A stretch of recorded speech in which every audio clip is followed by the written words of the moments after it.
I know Ezra Miller is a terrible person. This man has done some really bad things. But I have to admit, a decent actor.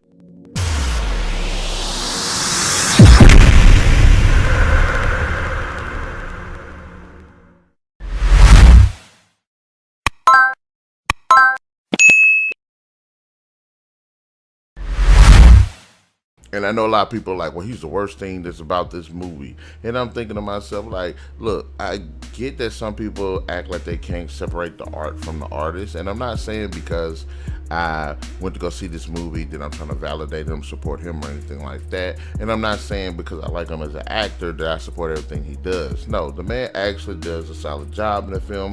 Maybe not the best, but I will say some of the standouts, of course, are Michael Keaton as Batman and Sasha Calle as Supergirl. Now, Michael Keaton Batman, when they announced it, I didn't want to see it because I'm not one of those guys. It's like nostalgia.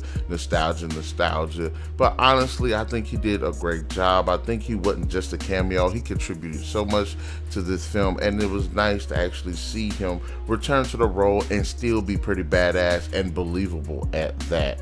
And as far as Sasha Calle as Supergirl, very on the fence about her at first, especially when, you know, the announcement was there. But I have to say, she definitely helped steal the show. She had depth. She was awesome. She was a likable character. And also, she was sexy as hell. I'm sorry. She just went on to my movie casting wish list of like hottest females. These two characters brought so much to the film. And to me, again, I understand that I'm a bit different with my train of thought. To everybody, these two characters pretty much overshadow Barry, and I do like their scenes, but I do like the fact that the film is a Flash film and not a Batman or a Supergirl film. I do like the Flashpoint Paradox film. I haven't read the comics, but I do like the film, and I do think that this is an interesting take on that. And also, one of the better things I like about the film is the fact that, like Batman v Superman, it adds so much to the Man of Steel film, a bit more to Supergirl and the lore that's behind it. There are some things about this film that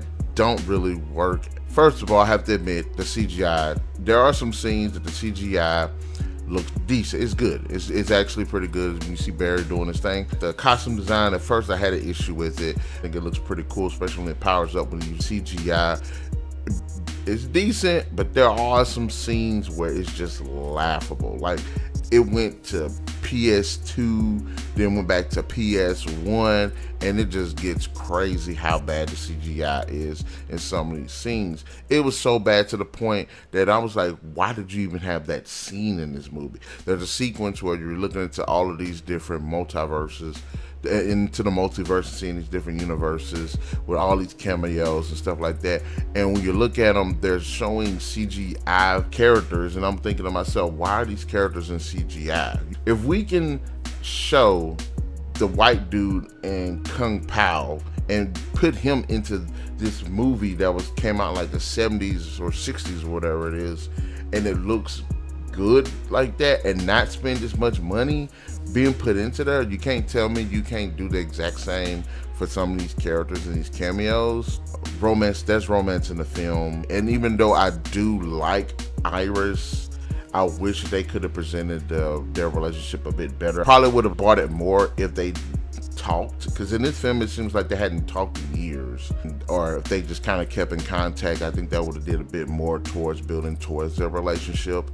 I think this film would have legitimized the rest of the DCEU had they kept the scenes that they had of Superman and put some scenes with Cyborg in it, because in the beginning of it, the Justice League is there, but at the same time, half the league isn't really there. Aquaman isn't there until even the freaking end of the movie, so it just felt like a movie that's starting out with this kind of strength and energy that it should have been the entire Justice League for about 10 minutes, so we can actually see them again before they disband with the whole desolation of the DCEU after this.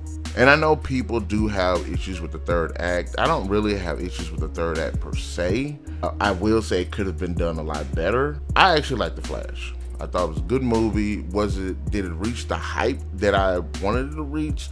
Not quite, but I was still entertained with the story, despite the CGI, despite some of the writing choices. It was nice to actually see Michael Keaton and Sasha Calle bring their thing. Certainly not bad, but could have been better. But having said that, The Flash deserves 3 out of 5. It does seem like a waste of potential in so many aspects, and with the way everything's been going on with the DCEU and DC Comics and everything, but still, I'm glad I actually was able to see this film. It's one of the better superhero films or comic book films I've seen this year. But anyways, in the comment section below, guys, let me know what are your thoughts of The Flash. Did you like the film? Did you not like the film? Did you agree with any of my points?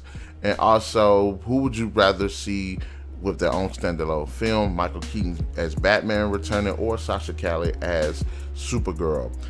Be sure to hit that like, share, subscribe, and that notification button to get the best what we got going on this channel, and we'll catch you guys later.